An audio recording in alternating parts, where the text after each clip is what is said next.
যদি কোনো মানুষ বেশি থেকে বেশি মুসিবতের ভিতরে পড়িয়া যায়, এই তিনটি দোয়ার আমল করিলে নিশ্চয় ইনশাআল্লাহ আল্লাহ রাব্বুল আলামিন আপনার বিপদ হইতে বাহির হওয়ার একটি পথ নিশ্চয় আল্লাহ রাব্বুল আলামিন করে দিবেন।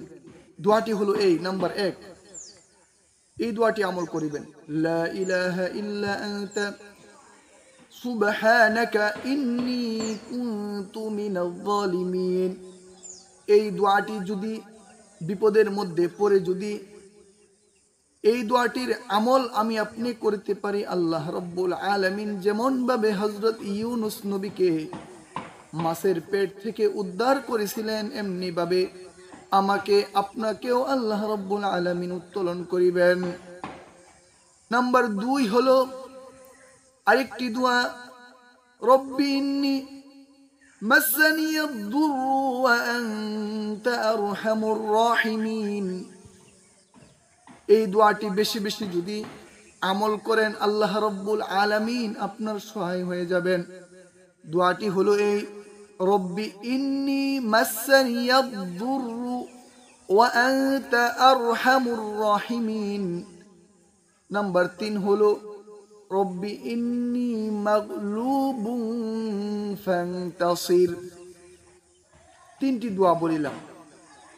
যদি কোনো মানুষ এই 3টি দোয়ার আমল যদি বেশি থেকে বেশি মুসিবতের ভিতরে পড়ে যদি এই আমলটি করেন, আল্লাহর কালাম সত্য, আল্লাহর কোরআন সত্য, সবগুলো দোয়া কোরআনের আয়াত, এইগুলো যদি আমল করিতে পারেন নিশ্চয়ই ইনশাআল্লাহ আমাকে এবং আপনাকে আল্লাহ রাব্বুল আলামিন এই বিপদ হইতে, যে কোনো বড় বিপদই হোক না কেন, বিপদ হইতে উত্তোলন হওয়ার ব্যবস্থা করে দিবেন।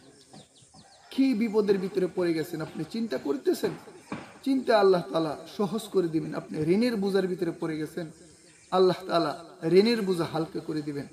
আপনার সন্তান প্রবাসে মুসিবতের ভিতরে পড়ে গেছে, কান্নাকাটি করতেছে, হইতেছে না কোনো কিছু কাজকর্ম ব্যবস্থা, এই দোয়া আল্লাহ তাআলার উপর ইয়াকিন করে পড়তে থাকেন, ইনশাআল্লাহ আল্লাহ রাব্বুল আলামিন এই দোয়ার খাতিরে আপনাকে হেফাজতের ব্যবস্থা করে দিবেন।